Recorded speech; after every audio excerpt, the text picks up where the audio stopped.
Okay, term 1, week 7, math CA.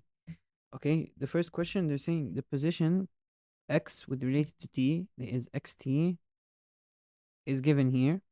They're saying for what values of t is the particle at rest. You need to know that when the particle is at rest, that v equals 0. Do I have v? No, I have x of t. I need to first find the expression of v uh, to solve this question. I'm not going to explain this in detail because you guys all know from mechanics, when you derive x of t, you get velocity. When you derive velocity, you get acceleration. It's like mechanics, so I won't really go into detail.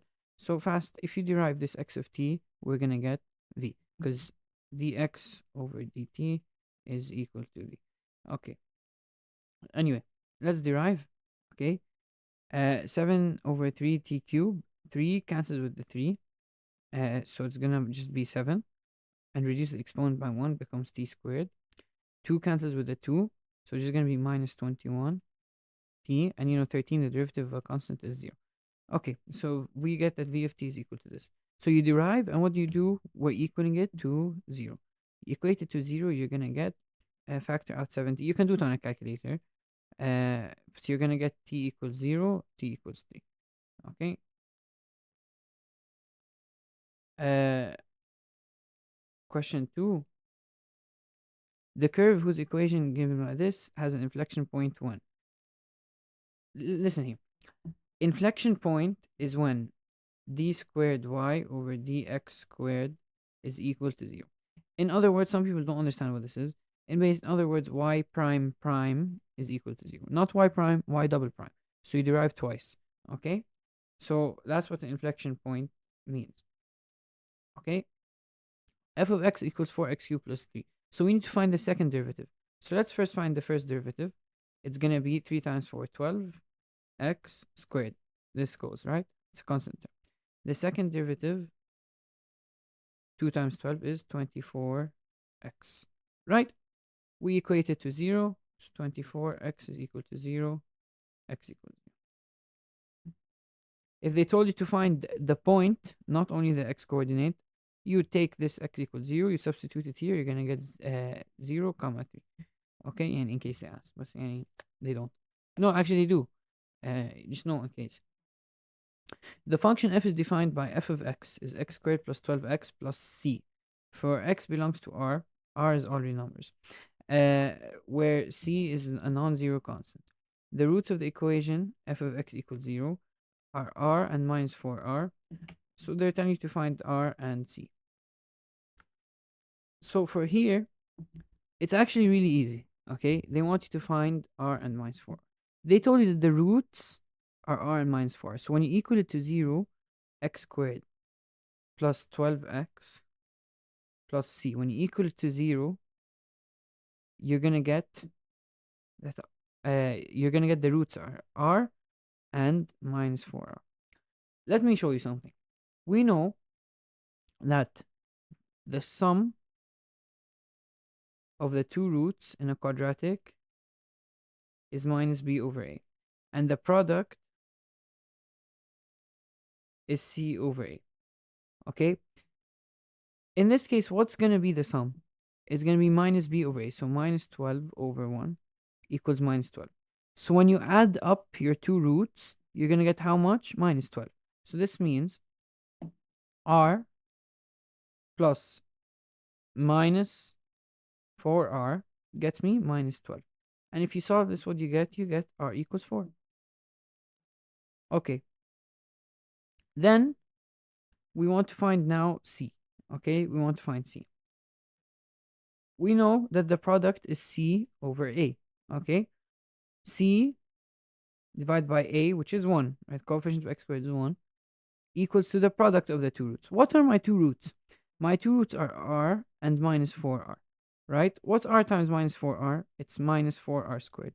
We know what r is. It's 4, right? So it's going to be minus 4 times 4 squared, which is negative 64. So this is equal to negative 64. So you get that c equals negative 64. Or you can just directly replace r with 4. You can get 4 times minus 4 times 4 times minus 16, which is minus 64. Okay? Both of these work. Okay? You now know what r equals 4 is, and we know c is minus 64. They want you now to factor f of x. Guys, it's very easy. You don't even need to factor it. You know that the roots are r and minus 4r.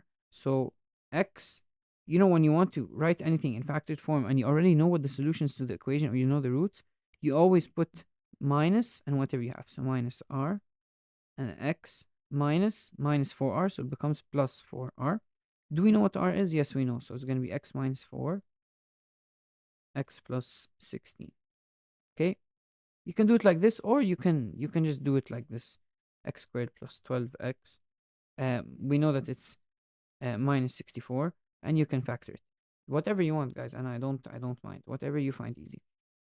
And in my opinion, I know that the roots are r and minus 4r, so I write it like you always put minus. Okay, and since it's minus minus for the second one, it becomes plus. This is for grade 10 math, guys. And then you substitute r with what you have. Okay, the coordinates of the turning point on the graph are what? Okay, to find at the turning point, you equate dy over dx to 0. Or some people say y prime. Okay, you equate dy over dx to 0. Okay, you always, to find the turning point, you equate it to 0. What is my dy over dx? My original equation, f of x, is equal to x squared plus 12x minus 64. I need to equate the derivative of it to 0. So it's going to be f prime of x is equal to 2x reduced. Yeah, I'm just deriving, huh? 2 times 1 is 2, reduce it by 1, x. 1 times 12 is 12. Reduce exponent by 1, x goes, and the derivative of minus 64 it doesn't exist. So we know to find the turning point, what do? You equate the derivative to 0. So you say f prime of x equals 0. So 2x plus 12 equals 0. So x equals 6. Why is it negative? Oh yeah, أكيد negative. You take 12 to the other side, becomes negative. Yeah, negative. Okay. You get negative, but what do they want? They want the y coordinate.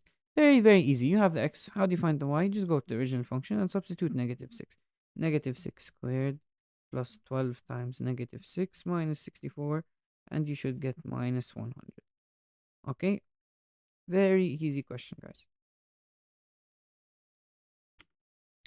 Okay, now you have a curve with equation 15 divided by 2 minus 4x. I would actually ask you to find the derivative at x equals 1. To find the derivative, we're not going to use the quotient to x. You can use it if you want, but I'm not going to use the quotient rule here because I don't have x both up and down. So I'm just going to derive normally. So I'm going to take this 2 minus 4x. I'm going to take it up. Some people, they're going to take only minus 4x up. Guys, why? How? You're going against every rule of math. What's this? Not allowed. This is one term. So if you want to take the x up, you take 2 minus 4x as a whole up. Okay? So it's going to be 15 times 2 minus 4x to the power of negative 1. Right? طيب. 15, 1 over... Okay. You want to now derive this, right? Remember, I know when I tell you to derive, put the constant on the side and then derive. Negative 1 goes down. 2 minus 4x power of negative 2. Okay, here we found our derivative. Since we just want to substitute 1 point, okay, we can just fast substitute it. No need to simplify what you have here. So negative 1 times 2 minus 4 times 1 to the power of negative 2. Let me just double check because I'm feeling a bit sketched out. 15 times negative 1 2 minus 8 to the power of... Yeah, okay. What did I do? No, 2 minus 4.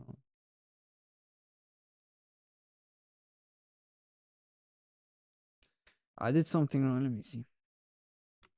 Oh, shit. Oh, okay. This is not the derivative. Okay. My bad. Okay. Here, I forgot to add an extra step. When you're deriving something, like, to the power of something, like 5, okay. X to the power of 5 becomes 5x to the power of 4. Okay, easy. but x plus 3 to the power of 5. Remember, you also have to derive what's inside. If what's inside the bracket is not only x, you have to derive the whole thing. You have to derive like what's inside also. So we took the -1 down, we reduced x1 bound. So you also have to multiply by the derivative of what's inside. Derivative of 2 is 0. Derivative of -4x is -4. Okay, so yani times -4. I forgot to multiply by -4. Now you get 15. Okay, so نفس الشيء 15 times -1, 2 minus 4 power -2 times -4. Okay, a point moves along this curve. As the point passes through point A, the x coordinate is increasing at a rate of 0.3 units per second, and the y coordinate is increasing at a rate of 0.5 units per second. The two possible x coordinates of point A are x equals -1 and x equals what?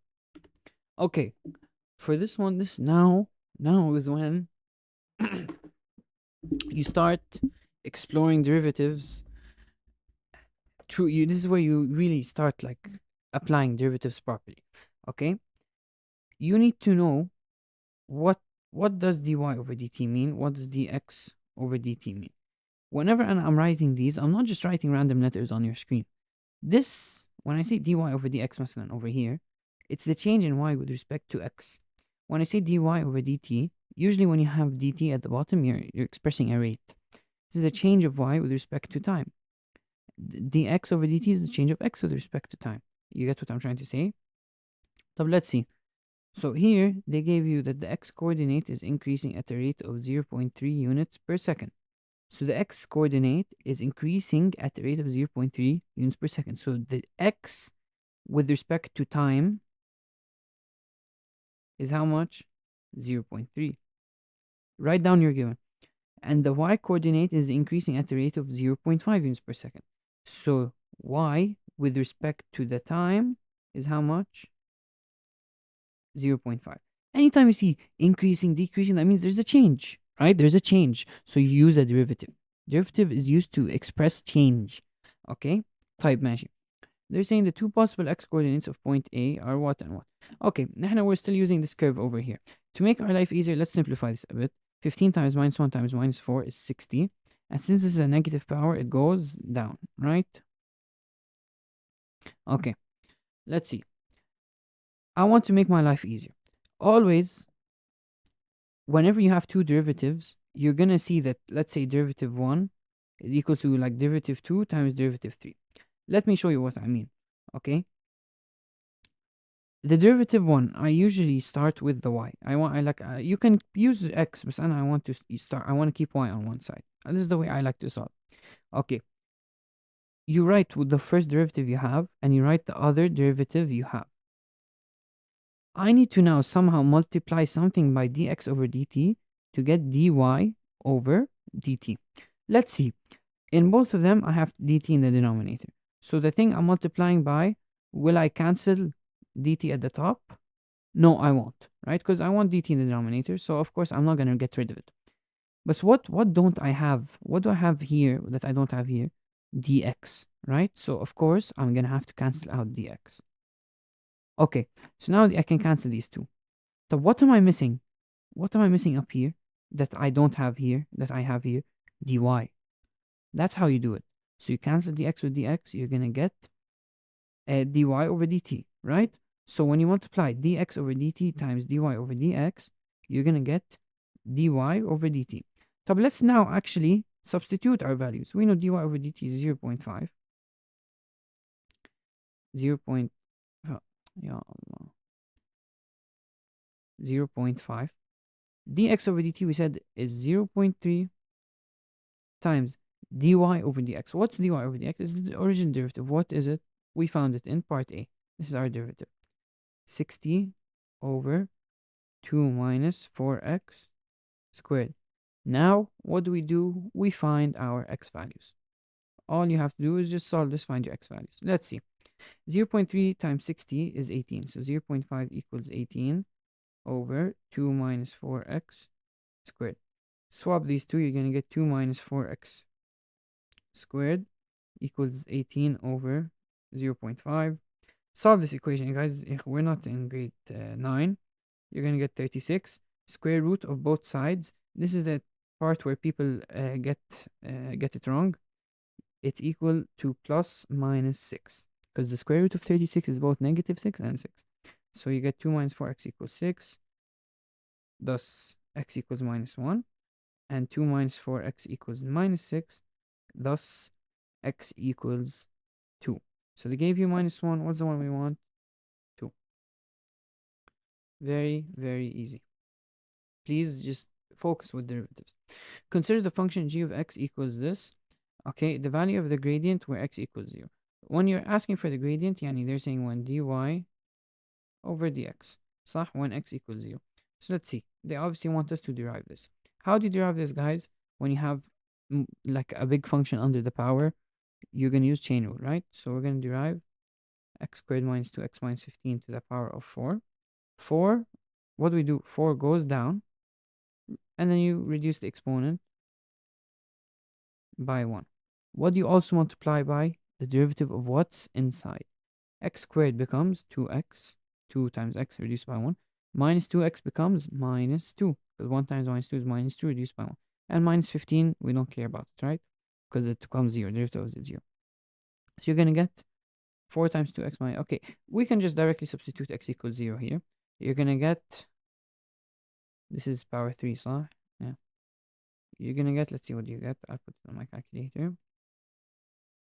4 0 squared minus 0 minus 15 to the power of 3 times 2 times 0 minus 2. 27,000, right?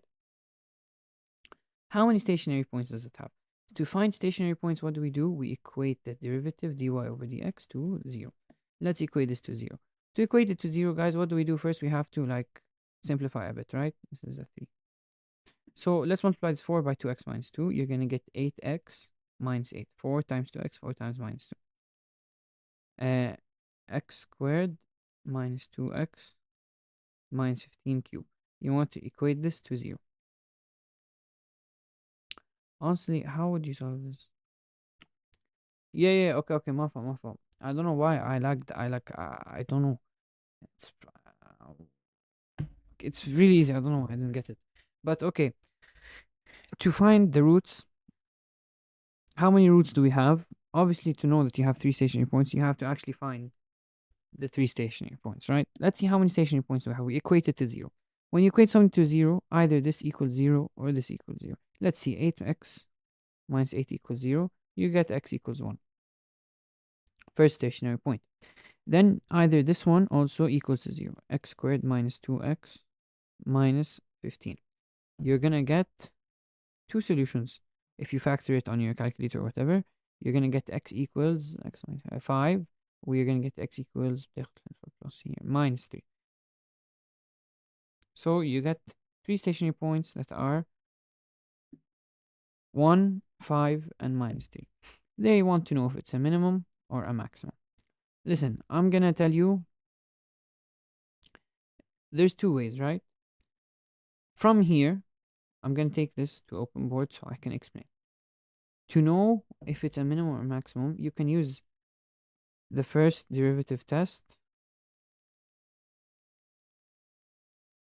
or you can use the second derivative test. Okay, the first derivative test. What does it do? You derive, you find your stationary points, like we did here.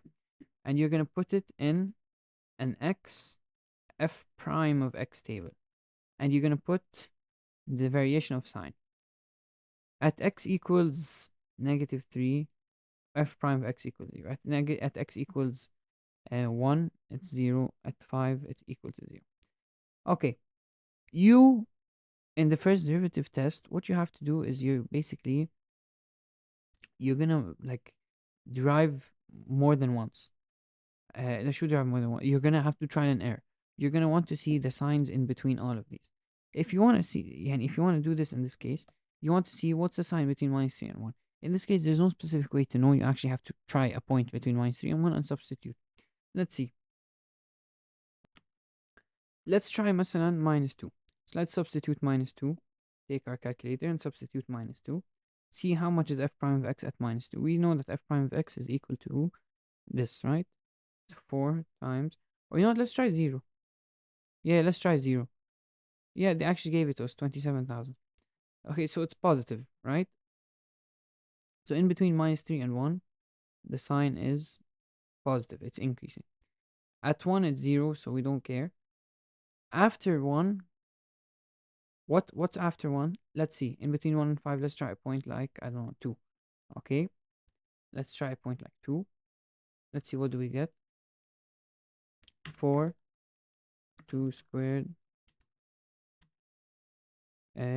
minus 2 times 2, minus 15 cube times 2 times 2.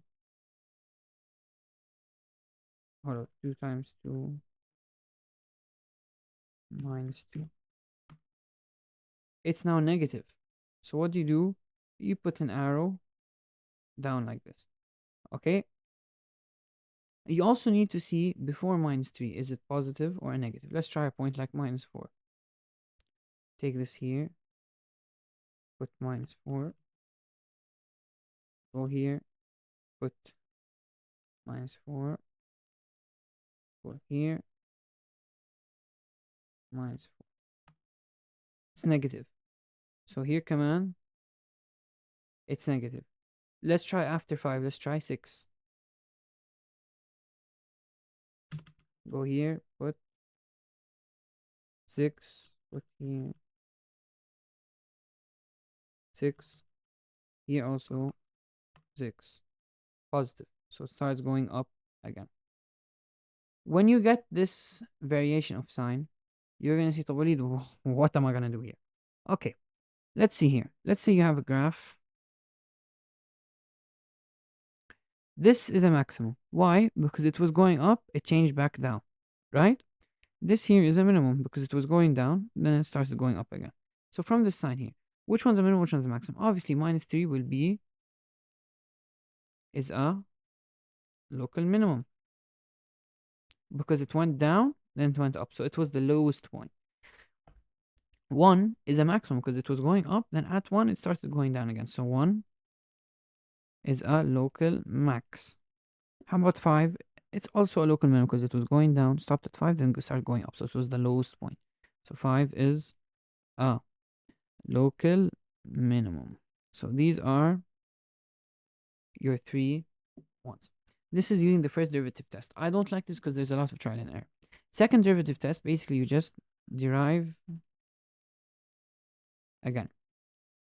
So you derive again, substitute your x value. If y prime prime of that x value is greater than 0, then it's a minimum. If y prime prime of that x value is less than 0, then it's a maximum. Okay. So in this case, you have to derive again, right? Derive this one again. How would you derive this again? Use product rule. You're multiplying two things by each other. So it's going to be u prime v plus v prime u. U prime v fast, derivative of 8x is 8. V is x squared minus 2x minus 15 q plus v prime, derive this, 3 goes down. Reduce the exponent by 1, right? So it becomes u squared. You also multiply by the derivative of the inside. It becomes 2x minus 2 times u. So 8x minus 8. So this is the second derivative, y prime prime, right? Let's substitute our x values. 1, if you substitute 1,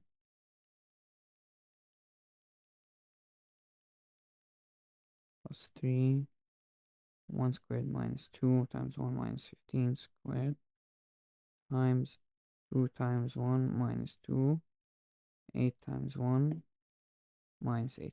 Obviously, simplifying it will be easier, but you're gonna waste time. So let's substitute 1. Oh, I have to. How much was it? 8.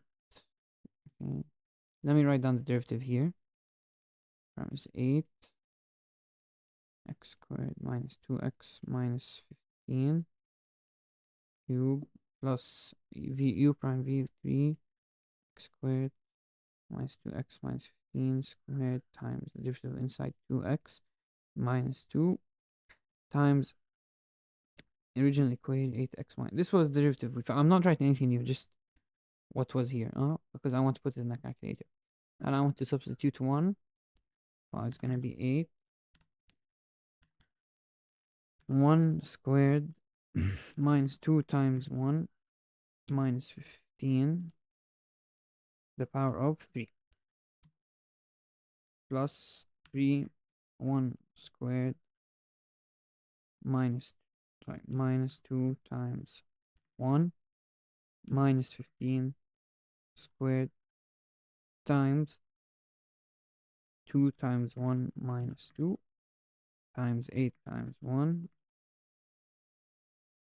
minus 8. It's negative, right? So in this case, y prime prime is negative. Thus, x equals 1, if it's negative, is a maximum. I'm not going to waste my time, but if you substitute minus 3 and 5, the other x's, you're going to get they're both greater than 0. They're both going to give you positive numbers. Thus, they are both minimums. This way helps you save a lot of time, except for this question, it was an annoying one. Okay, so for this question, they gave you product rule. Yani haram wallah, she's giving you questions like this in the exam. She won't give you, they will give you an easier function. But in general, now you know how to know if it's a minimum or a maximum. Okay, you can do it this way or this way. Took a bit of time on this one because I just want to explain it. Okay, the side of a cube is increasing at a rate of 3 centimeter per second. The side increasing, so it's a change. So it's a derivative. Derivative of what? The side. And if it's a rate, yani it's always with respect to time. How much is it? 3. The rate of increase of the surface area of a cube when the length of the side is 6 is how much? The rate of the increase of the surface area of the cube. So they want the derivative of area over dt. Let's see. How do I know it's dA over dt? Why? Because they want the rate of increase. So when you're saying rate of increase, they're asking for a change. So yani derivative of the surface area. Since it's a rate, that means you put dt. So dA over dt because it's a rate, or surface area at the top. And they're saying that s equals 6. What do we know about the surface area of a cube? Surface area of a cube is 6s squared. For those who don't know, you have a cube like this. The surface area is the sum of the area of all faces. So you have 6 faces, 1, 2, 3, 4, 5, 6. And since they're equivalent, you can just see 6 times the area of each one. And each one is just, since they're all squares, it's just s squared for each one. So 6s squared. So the surface area is 6s squared. I'm going to give you a trick I found out. Whenever you have an equation like SA equals 6s squared or y equals 5x, and you derive that equation, it's always d something over d something. The way I found it, when you derive any equation, the one up will always be the one alone. So in this case, it will be dy over dx. But for the surface area part, if you just derive this here, you're going to get d something over d something, right? The derivative in this case will be, since areas alone, it's going to be area over s. How much is this? 2 times 6, 12s. So the derivative of area with respect to side is 12s. Now what do we have? We have ds over dt. And we have dA over ds. What did we say? We do, we want dA over dt. Oh, wait, hold up. Yeah, hold up. We have dA over ds. We have dA. We want dA over dt, and we have ds over dt. You always write what's the one you want, dA over dt, equals. Which one do I have? We have two here in this case, but let's start with the one that looks closer to the one here. We have, we don't care about dt, they all usually have dt, but I'm looking at the top part, dA over ds, right? I'm gonna write this. It doesn't matter, but I'm just using this just so you can understand a bit easier. So now I have this derivative. What do I have to multiply by this to get this? I have dA at the top, so we don't care about dA, but we know you have dt at the bottom. So I need to get rid of this ds and put dt. So to get rid of this ds, I have to cancel it. So I multiply by it on the other side. And since I want dt at the bottom, I also have to multiply by dt on the bottom. So dA over dt is equal to dA over ds times ds over dt. This cancels with this, you get dA over dt. طيب, do we have what dA over ds is? Yes, it's 12s. Do we have what ds over dt is? Yes, it's 3. So dA over dt, the one they're asking in the question, the rate of increase of the surface area is equal to 12s times 3, which is equal to 36s. And they said how much is s? 6. So 36 times 6, which is 216. Okay. Question 7. Consider y is this. What's the approximate decrease in y when x decreases from 1 to 0.7? This is a formula. Okay, I'm going to give it to you. Delta y over delta x is equal to dy over dx, right? Type. I want to find the change in y, right? So delta y, you multiply by x on the other side. Dy over dx times delta x. Okay, delta y, it's the decrease in y, right? Delta y. We want when x decreases from 1 to 0.7. So delta x is how much? 1 minus 0.7, or 0.7 minus, or no, they don't, they want the okay, okay. Since they're saying decrease, you don't have to, it doesn't matter. Like you can, okay, I'll just solve 0.7. I'll explain this part later at the end when we get the answer. Times dy over dx. What's the derivative of this? 2 times 5 is 10. X. Reduce it by 1 becomes x. Minus 3x. 1 times minus 3, minus 3. Yeah, minus 3. 8, it's a constant value, you don't derive it, right? The exponent, sorry, the power of x here, it was 1, becomes 0, right? Just to clarify. So the change in y is equal to this. Type, what was the original x value? 1. So that you always substitute your original x value. Okay, always, always. So delta y is equal to 10 times 1 minus 3 times 0 point negative 0.3, huh? Okay, so you're gonna get delta y. This symbol is delta, huh? 7 minus, sorry, 10 minus 3 is 7 times negative 0.3. So delta y is negative 2.1. But since they said it's the decrease, how much is it decreasing by? You make your answer positive because they already said it's decreasing. Okay, very easy. Question 8. The position x is equal. Okay, these questions are very easy. What is the velocity at t equals 5? They want the velocity at an instant. So they want the velocity at a certain time. So what do I need to find that? Vt. We need the instantaneous velocity. Do we have x? Yes. Can we find Vt if we have xt? Of course. If you write the derivative of x over dt is equal to velocity, right? So let's find it. Let's derive this. 7t, so Vt equal to 70 derived. 1 times 7 is 7. Reduce exponent by 1, there's no more t. 2 times 3 is 6. Reduce exponent by 1, t. So 7 plus 60. They said at 5 seconds. So 7 plus 6 times 5. So 37. Question 9. The position is x equals 3t cubed plus 14 minus 6. Its average velocity between t equals 3 and t equals 5 is how much? Average velocity. Did they say at a certain time? No, they said average velocity. Average velocity is x final minus x initial over time final minus time initial. Let's see.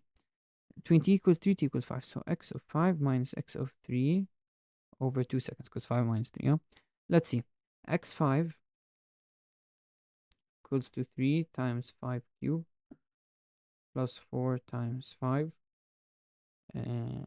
minus 6, which is equal to, I don't know, let me see. 3 times 120, because 5 cubed 125 plus 20 minus 6, 389. By an x of 3 is equal to 3 times 3 cubed plus 4 times 3 minus 6. Okay, so 3 times 27 plus, how much is that? 4 times 3, yeah, 4 times 3, 12 minus 6, 87. So let's go back to our formula, x5 minus x3, so 389 minus 87 over 2. So 389 minus 87 by 2, 151 meter per second. This is like mechanics, guys. But this is the easy mechanics. Okay, again, they gave you, now this time velocity, they gave you vt, okay, and they want acceleration at a certain time. They want at. How do you find at if you have vt? You derive, right? Because dv, change of velocity with time, is actually acceleration, which is equal to, in this case, derive 3 times 8, 24. Reduce x1 by 1 comes squared. 24 t squared. 2 times minus 4, ya Allah. 24 t squared vt. 24 t squared. 2 times minus 4 is minus 8. Reduced by 1 t. 1 times 5 is 5. Reduced by 1, no more t. Okay. At t equal, this is a, sorry. Acceleration. At t equals 3, so 24 times 3 squared minus 8 times 3 plus 5. You do it in your calculator. 24 times 9 minus 24 plus 5. 197. Question 11. The position of a particle is this. What's the acceleration at t equals 3? So they gave you xt. They want the acceleration at a certain time. How do I go from xt to at? I need to derive, but I have to pass through vt, صح? So actually acceleration is equal to d squared x over dt squared. So you basically just derive twice. That's what the square means. Okay, so let's derive this twice. First, let's find vt. We're going to get 5 times 3, 15. Reduce x1 by 1 comes squared. 2 times minus 1 is minus 2. Reduced by 1 comes t. 1 times 6 is 6. Reduced by 1, no more t. And 7, okay, no derivative. Okay, now let's find at. Derive again. 2 times 15, 30. Reduced by 1 t. 1 times minus 2, minus 2. And no more t. 6 راحت. Okay, at t equals 3 seconds, so 30 times 3 minus 2 is 88. Okay. Question 12. What is the x-coordinate of the maximum turning point? Okay, let's see here. I will see, to find the turning points, we have to equate y prime or dy to dx to 0. Let's find y prime first. Y prime in this case is 2 times minus 2 minus 4 reduced by 1x. 1 times 10 is 10. Reduce exponent by 1, no more x. Minus 4x plus 10 equals, we equate it to 0, right? You're going to get x equals 2.5, or they want it as a fraction, 5 over 2. So you only have one turning point. Okay, and they told you it's a maximum since it's 5 over 2. Maybe they might play with you and say, oh, what's the maximum? It turns out the answer you got is a minimum, so there's actually no maximum. So how would you identify if it's a maximum or a minimum? Again, derive again. That's what I always like to do. Find y prime prime. See, here it's really easy. You just derive again. 1 times minus 4 minus 4. Okay, and minus 4, there's no x. So minus 4, is always less than 0. And if it's less than 0, y prime prime, then it's a max. Okay, so 5 over 2 is a max. 13, what's the x coordinate of the minimum in this case? To find, again, the coordinate of your stationary points, your minimum or max, you find y prime and equate it to 0. In this case, y prime is equal to 2 times 3, 6, just by 1x. Reduced by 1 comes x. 1 times minus 8 is minus 8. There's no more x now, right? Equate this to 0. you get x is equal to 8 over 6, which is 4 over 3. How do you know if it's a minimum or maximum? Derive again and substitute. 1 times 6 is 6 minus 8, no derivative. So it's 6, which is always greater than 0, hence it's a minimum. It's greater than 0, we said it's a minimum. Also, they said it's a minimum. We're just trying to check. Okay. 14. The graph is concave upwards over what for? Oh, okay. When we said here y prime prime less than 0 greater than 0, when you have y prime prime less than 0, it's a graph that's concave downwards. It looks something like this. That's why the turning point in this case would be a max. It's sloping downwards. However, if y prime prime was greater than 0, it would be going up. Something like this. And in this case, this would be a minimum. So this is concave downwards when y prime prime less than 0. It's concave upwards when y prime prime greater than 0. So here they're saying concave upwards. So y prime prime greater than 0. For how much? Actually, let's find y prime prime. Let's find actually f prime of x or y prime. 4 times x is 4. Reduce to exponent by 1. 4x cubed. 1 times 2 is 2. Derive again f prime prime x. 3 times 4, 12, x squared, and 2, it doesn't get derived. So we need to see this 12x squared. When is it greater than 0? Divide by 12 on both sides, you're going to get x squared greater than 0. Square root both sides, you're going to get x greater than 0. Yeah, x greater than 0. So basically, it's all positive numbers. R, if I'm not wrong, is all real positive values. Okay? All real positive values. Actually, no. Remember, if you square root, you get a positive answer and a negative answer. So when you square root both sides, you're going to get x is greater than 0. And since you also get a negative answer, you know, square root 4 is equal to plus minus 2. صح? So plus minus, and there's no such thing as plus minus 0. So what do? You just switch the sign. You take it to the left.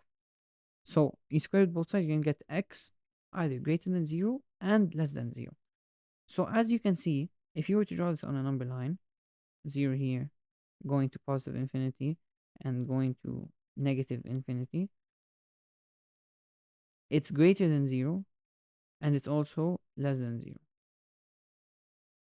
So we can call this inequality as all real numbers, positive, negative, except what can't it be?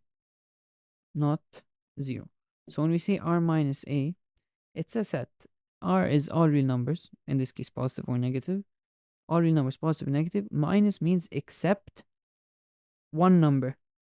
In this case, they're saying a. What is that number? 0, like we found. Okay?